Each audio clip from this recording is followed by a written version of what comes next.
You guys want to see superheroes at SCPs, so we're going to take 3 heroes and we're going to add them to that universe. Let's bring these illustrations to life. Hello and welcome to Site 21. Today's briefing is about some of the SCPs contained within this facility. The first of which is a rather unique and interesting anomaly. We refer to SCP-LC009, a set of 8 rings of different colours. At first, it was theorized that these rings were similar to the Ring of Life in a few folklore legends, a ring that covered the wearer in a white glowing aura or energy and gave them the powers to defy the laws of physics. This was true in a sense, but the reality was far more dangerous and deadly. The rings had different colours for different parts of the psyche. The ring we'll be covering today is the green ring, SCP-LC009-G. The ring represents the side of the psyche known as will. The wearer of the ring was covered in a green form of aura or energy. This energy allowed the wielder to create a form of construct. As long as they could imagine it and see it working or moving, then with the amount of concentration required to do this, the construct would work or move. The Foundation set up tests within D-Class personnel in order to find those with a concentration level high enough to be able to interact with SCP-LC-009-G and trigger this anomaly. After a selection of D-Class was sent to Site 21, the tests on LC-009-G began. Initial tests showed a response in LC-009-G, allowing the first wearer of the artifact to be covered in a green glowing costume that seemed to be part of its body. The wearer could fly and levitate as well as create constructs that would work with what the user had a mental image of. These tests initially went smoothly, leading to the classification of SCP-LC-009-G to be classed as safe. Nothing seemed to be out of the ordinary, and the wielder was able to remove the ring and return to normal several times over. That was until the 12th attempt. SCP-LC-009-G began to exhibit a lapse in power, causing the constructs to be weaker, requiring much more concentration in order to perform the most basic of tasks.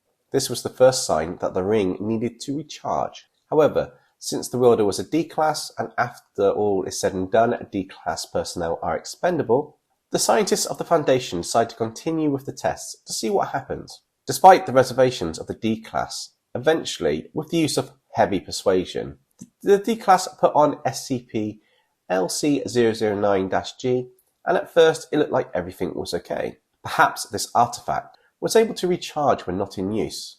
Previous tests defined a limit to the abilities of this anomaly. It was at this point Subject 1 started to feel something strange, and as SCP-LC009-G produced the weakest construct in all of the tests, all of a sudden the Subject 1 called out in pain as LC009-G let out several green aura-like strands that dug into the body of the wielder and began to drain the life force in order to replenish its energy.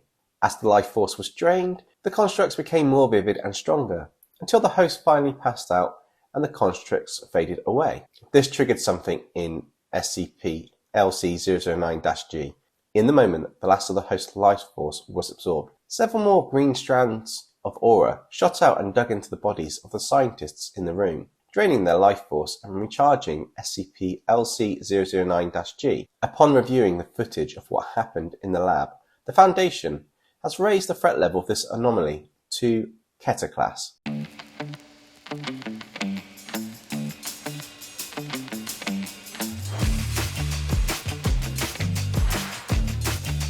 Site 21 also holds a rather unique piece of material that has to be contained in a rather special material that can contain SCP-K001.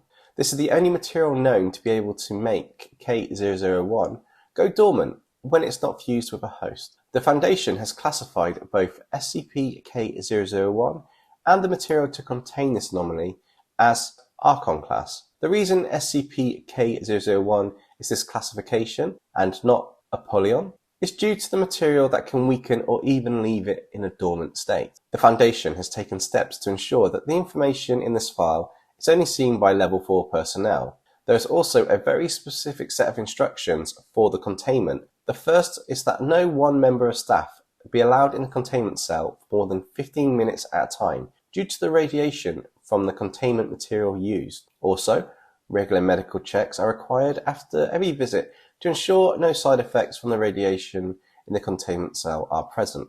The most important part of containment is that under no circumstance is any living creature allowed to open the containment material around SCP-K001. Doing so would temporarily make the containment procedure obsolete, raising the threat of K001 to Apollyon class for a short period of time. You may be wondering what makes SCP-K001 such a threat to life on this planet.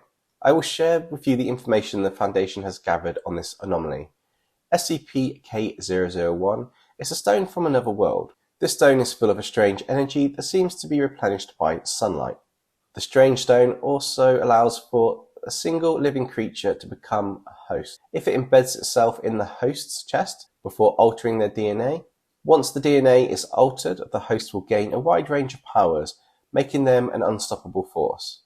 These include flying, super strength, speed, heat vision, enhanced senses, and a body that is impervious to all forms of attack, both physical and biological.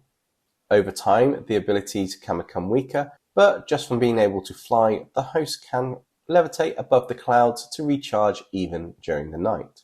The host also begins to speak a different language, and a form of costume appears on them, blue in colour with an S over the chest, covering the stone that is fused with the living host. A red cape and boots also appear on the body. To some of the Foundation, this looks like a rather cool and enticing costume and set of powers. All those within the Foundation who are hero-complexed are tempted to use SCP-K001 to gain the abilities it can bestow in order to save the world. However, this is just a pretense to the fact that those with a hero complex want to be in the spotlight. At one point, the Foundation, more importantly the O5 Council, did have the idea of using the anomaly to be a trump card in order to shape the world how they felt it should be. The issue was that SCP-K001 would begin to affect the mental state of the host over time. As the strength of the powers increased, the more time sunlight is used to recharge it. This put a condition on the plans of the O5 Council. With the rare material that can contain SCP-K001, the Foundation does have the means to employ their plan. However, due to the material being limited and the time factor needed to reduce or make SCP-K001 dormant after exposure to sunlight, it was decided by the O5 Council that this plan would be left as a last resort. Until that time, the rules and procedures in place for containment are strict, and any member of the Foundation who go against these containment steps will be eliminated regardless of position, unless a member of the Council itself.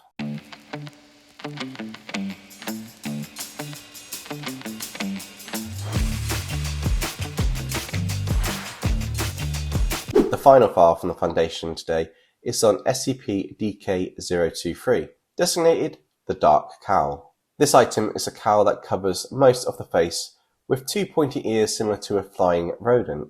As you might have guessed, the creature it resembles is a bat, but I digress. DK-023 had no special features to enhance the abilities of the wearer like SCP-K001 and SCP-LC009-G.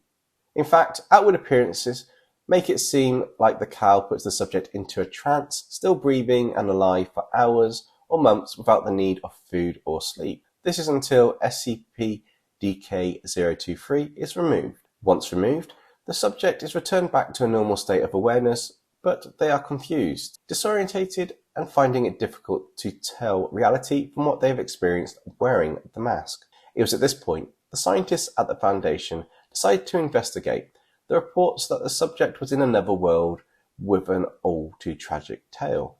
The subject was transported to an alternate reality. Starting as a young heir to a wealthy family, the wearer of DK-023 ends up in an alley after going to the theatre with their parents and loved ones. This is just before tragedy strikes and their parents are brutally murdered in a mugging gone wrong. This leaves an unshakable imprint on the heart of the subject, causing them to eventually find a cave that is covered in bats. Once this happens, the subject starts to live out a life as a Dark Knight and stopper of criminals, aka the Batman, forever going through a traumatic series of events and barely surviving a fast set of scenarios that put a mental strain on the subject. Every half hour, the Foundation staff would remove the cowl and check on the subject, getting as many details as possible before sending the D-Class personnel back into this alternate reality. However, it wasn't long until the subject was in a battle that they lost in the other reality. It was at this point when SCP-DK-023 was removed, the injuries the subject had experienced in the other reality became present on their body in this reality. It was concluded that repeated exposure of SCP-DK-023 would blend the realities over time. This instance unfortunately led to the death of the subject and was classified as Event SCP-DK-023-A. Another D-Class was selected and given SCP-DK-023, leading the Foundation scientists to discover that with a new subject, the timeline in the alternate reality resets. The events were the same to begin with, but over time, various decisions made by the subject would alter the outcome. It was also confirmed that time was drastically accelerated in this alternate reality, with 30 minutes in the real world being equal to 5 years in this alternate dimension. This factor was the main reason for the initial confusion, and when subjects returned, in some cases the mental strain began to be too much, with one D-Class taking on the persona they had lived and having to be restrained as well as studied. This was incident DK-023-C.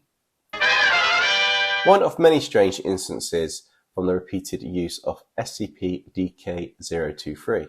As for what happens when the subject reaches the end of the story in this alternate reality, that is still to be discovered. However, one thing is certain, SCP-DK-023 has the class of safe. Although it can cause lethal injuries to the wearer, SCP-DK-023 can be contained relatively easy and has yet to show any signs or abilities other than when a subject is wearing it.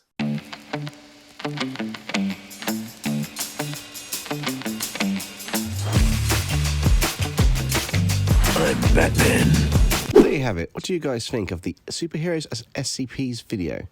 Quite enjoyed bringing these characters to life and amending their superhero abilities or powers to the lore of the SCP universe. What other superheroes should we do? Leave your suggestions in the comments below. Wednesday, it's a live stream where we finish off our Diamond Head Kaiju, and Friday is the community redraw, so be sure to check that out. Stay safe everybody, I'll catch you next time.